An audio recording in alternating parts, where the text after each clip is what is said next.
Sejam todos bem-vindos ao canal Escola Dominical Brasil. Meu nome é Vanderlei Claudiano.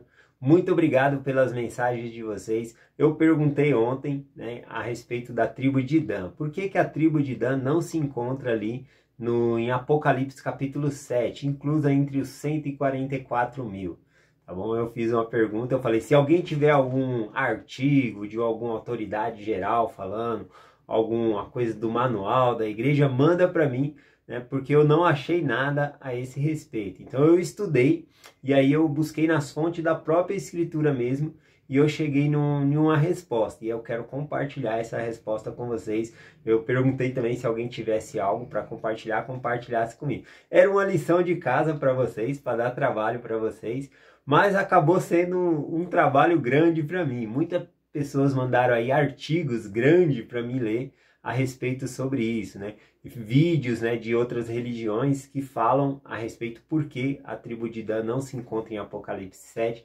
Então agora eu tenho que assistir esses vídeos, ler esses artigos para me ver o que eu posso aprender e compartilhar com vocês, falar o que eu acho desses artigos também, tá bom? E aí no sábado ou domingo eu trago a resposta para vocês do que eu aprendi, tá bom? Eu fiquei intrigado com essa questão de Apocalipse capítulo 7, porque eu já tinha essa pergunta em mente, e não sabia a resposta. Alguém me perguntou uma vez no canal também, e eu falei que eu estava estudando ainda a respeito, não tinha nenhuma conclusão, mas ano passado, quando minha filha recebeu a bênção patriarcal dela, e ela é da tribo de Dan, eu fiquei mais intrigado ainda para aprender, então eu comecei a buscar mais e mais aí, tá bom? Perguntando para a patriarca, voltando nas escrituras, tentando juntar as coisas para me aprender um pouquinho, e eu aprendi algo que eu quero compartilhar com vocês, mas é algo que eu aprendi do fruto do estudo, tá bom? Não é algo que eu peguei de uma autoridade geral, de um manual da igreja. Então se alguém tiver alguma coisa nesse respeito aí, me manda, tá bom? E os outros artigos eu vou dar uma olhada também, que é bem interessante, tá bom? Muito obrigado pela ajuda de vocês. Vamos lá para a designação do Vem Segue-me de hoje. Eu vou compartilhar com vocês aqui Deuteronômio capítulo 24, do versículo 1 ao 4. Aqui fala sobre a lei do divórcio, tá bom? Moisés, ele regulamenta a lei do divórcio, tá bom? E o que acontece? Essa lei do divórcio aqui eu estava lendo, e ela é uma lei que foi feita para proteger as mulheres, tá bom? Do que poderia acontecer com elas. Então eu vou compartilhar aqui, vou lendo e já vou explicando. O versículo 1 em diante, começa dizendo assim, ó.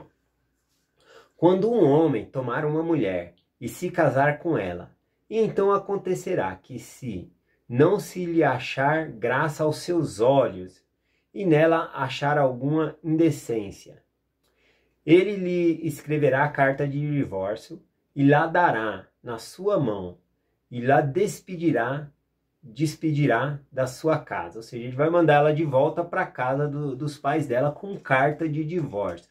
Olha, essa parte aqui, quando fala que se o homem não se agradasse dela, e se achasse nela alguma indecência, essa indecência fica fora de questão de adultério ou questão de práticas ilícitas fora do casamento, tá bom? Fica fora disso aqui. Por quê? O adultério estava na lei de Moisés, que se fosse pego ali no adultério, ambos eram apedrejados, tá bom? Então não é adultério, tá bom? O fato do homem dar uma carta de divórcio aqui para a mulher era para proteger a própria mulher. Nessa carta de divórcio era atestado que a mulher era digna, isso ela poderia voltar para a sociedade, tá bom? Com essa carta, então ela não era acusada de ter sido deixada pelo marido por causa de uma falta que ela cometeu. Mas sim, se o homem não se agradasse da mulher, Moisés ele regulamentou o divórcio, tá bom? Jesus Cristo vai falar sobre isso lá no Novo Testamento, a gente vai lá daqui a pouco para falar por que começou então a haver o divórcio aqui. Mas a princípio, já falo logo, foi para proteger a imagem da mulher aqui. Tanto que ela saía desse relacionamento e ela estava livre para se casar com outro. Olha o que diz os versículos seguintes, ó. Se, pois, saindo da sua casa, se for e se casar com outro homem, este último homem, a odiar, lhe escreverá a carta de divórcio. Uma situação bem complicada aqui, Ele fala, Se a mulher vai e se casa com outro homem, ela pode, não é adultério, porque ela tem essa carta de divórcio. Ela vai e se casa com outro homem e o outro homem também a odiar. Veja que o problema está no homem e não na mulher, né? Fica bem mais claro isso aqui no segundo versículo. Então o homem não se agradou da mulher e também vai ter que lhe dar a carta de divórcio para dizer que ela não quebrou a lei do casamento, ela não saiu fora do matrimônio, tá bom? Novamente protegendo aqui a mulher. E aqui continua dizendo, né? Ele vai lhe dar a carta de divórcio e lhe despedirá da sua casa. E se este último homem que tomou para si esta mulher vier a morrer, então o primeiro marido que lhe despediu não poderá tornar a tomá-la para que seja sua mulher, tá bom? Então aqui a gente consegue observar também uma nova regra para proteger o segundo marido, porque se o marido, o primeiro, deu carta de divórcio para a mulher ali, né, e a dispensou, né, ou seja, se divorciou ali, e ela se casou com outra pessoa, e depois ele ficasse arrependido, ele poderia pensar, eu vou matar aquele homem, ela vai estar livre novamente, eu posso casá-la, mas a lei proibia. Se ele já tinha sido marido dela, ela não poderia se reconciliar com ele e casar. Isso protegia a família, né, do quem ela se relacionou ali, a próxima família. Então, novamente, a lei aqui protegendo a mulher e a sua família, tá bom? Então, no caso aqui, que nem falou, se o homem morrer, ela não poderia voltar. Então, não adiantaria de nada aquele homem se arrepender de ter se divorciado, né? Pensado, eu perdi minha mulher, ela era um mulherão, e agora, né? Eu vou fazer ela ficar viúva, né? Ir lá e matar aquele homem para se casar, não podia. Perante a lei, não podia.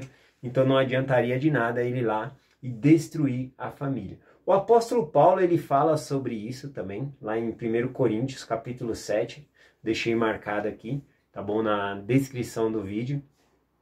Ele fala um pouquinho sobre isso também, que se o casal se separar, era bom que ficasse só, tá bom? Para que se acontecer de se reconciliar, que se reconcilie os dois. Porém, se um dos dois arrumou uma nova família, aí não deve voltar ali, ou seja, a outra pessoa não deve querer destruir aquela família para voltar ao primeiro relacionamento, tá bom? É isso que o apóstolo Paulo dá ali como mandamento, e ele dá alguns conselhos também, é bem interessante. Deixa eu pegar aqui a parte de Paulo aqui rapidinho. Tem uma parte que ele fala assim, ó, 1 Coríntios capítulo 7, versículo 10. Porém, aos casados mando eu. Não, desculpa, vou ler de novo. Porém, aos casados mando, não eu, mas o Senhor. Quando ele fala não eu, quer dizer, não é a minha opinião. Isso aqui é um mandamento de Deus, tá bom?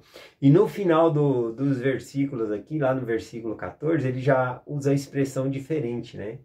Ele fala ao contrário, que ele fala, agora não mandando o Senhor, mas eu que estou falando, né? Ou seja, ele está colocando a opinião dele, e aí ele começa a falar, ó, se tem um marido que tem uma mulher que é descrente, eu digo, não separe, tá bom? Porque o homem, ele vai honrar a mulher, vai santificar ela pelo seu bom exemplo, por ser um bom membro da igreja. E a mesma coisa a mulher. Ele fala, se a mulher tem um marido que não é crente, que ela não deve largar aquele marido, mas ela deve santificá-lo, indo à igreja e assim sendo um bom exemplo, e ele vai ser santificado. Então o apóstolo Paulo vai falando sobre isso aqui. Mas voltando pro texto aqui, né, falando sobre o divórcio, com certeza aqui os dois casos tá falando do homem ser culpado, não da mulher, tá bom? Tanto que se fosse algo que a mulher tivesse feito, ela seria apredejada ali, se fosse o caso do adultério. Vocês devem lembrar ali de João, capítulo 8, eu gosto bastante dessa escritura, que quando trazem, né, uma mulher ali para Jesus Cristo, que ela tinha cometido adultério. E aí eles chegam até Jesus Cristo e diz, Moisés mandou que tais sejam apredejadas, e tu, o que dizes, né? E nesse momento Jesus Cristo, ele se abaixa ali e ele começa a escrever na areia, né? E aí eles perguntam novamente, e tu, o que dizes, né? E aí Jesus Cristo se endireitando ali, né? Encarando eles, disse, aquele que não tiver pecado, que atire a primeira pedra. E novamente Jesus Cristo se abaixou e começou a escrever na terra. Na escritura aqui não menciona, né, em João 8, não menciona o que Jesus Cristo estava escrevendo ali na areia, né? Mas é dito que a consciência daqueles homens los condenou, e eles foram saindo a partir dos mais velhos até os mais novos ali que haviam chegado para predejar a mulher, foi saindo, né? Não falo que Jesus Cristo estava escrevendo ali na areia, mas eu fico imaginando, eu gosto de imaginar que ele estivesse escrevendo o pecado daquelas pessoas que estavam acusando aquela mulher, né? Aquele outro ali, você cobiçou, você é ladrão, né? Escrevendo ali os pecados íntimos de cada um, e eles foram indo embora, né? É o que eu gosto de imaginar. É bem interessante essa escritura. Nessa escritura em João 8 também, né, Jesus Cristo levanta e diz para a mulher, né, cadê os teus acusadores, né? Nenhum deles te condenou? E ela disse, nenhum, Senhor. Ele falou, eu também não te condeno. Então nem Cristo condenou aquela mulher, tá bom? Mas essa escritura não significa que ela foi perdoada do pecado dela. O adultério é um pecado grave, né? Então precisaria de um tempo para que ela pudesse se arrepender e se reconciliar com Deus. Então, diferente de outras pessoas que Jesus Cristo estava curando, ele falava, né? Perdoado te são os teus pecados. Para a mulher, ele apenas falou, vá e não peques mais, para que ela pudesse se arrepender do que havia feito. Tá bom? Bom, eu vou compartilhar com vocês aqui, rapidamente, aqui a parte de Mateus capítulo 19, que Jesus Cristo vai falar sobre essa lei, sobre o divórcio. Aliás, são outras pessoas que vêm falar com Jesus Cristo a respeito dessa lei do divórcio aqui, tá bom? Então vamos lá, é Mateus 19, versículo 3 em diante. Então chegaram aos pés dele os fariseus, tentando-o, dizendo-lhe, é lícito ao homem repudiar sua mulher por qualquer motivo? Repudiar é divorciar, tá bom? E olha só o termo ali que os fariseus colocam, né? O homem pode se divorciar da mulher por qualquer motivo? Eles estavam querendo experimentar Jesus Cristo, tá bom? E aí Jesus Cristo então responde para eles, né? Ele, porém, respondendo, diz-lhes, não leste que aquele que fez no princípio macho e fêmea os fez? Disse, portanto, deixai o homem, o seu pai e a sua mãe, e unir-se-á a sua mulher, e serão os dois uma só carne. Assim não serão dois, mas uma só carne. Portanto, o que Deus juntou, não separe o homem. Disse-lhe ele, então por que mandou Moisés dar-lhe carta de divórcio e repudiá-la? Bom, então eles voltam lá para Deuteronômio capítulo 24, né, os versículos nós lemos, falando que Moisés mandou dar carta de divórcio se o homem não se agradasse da mulher ali.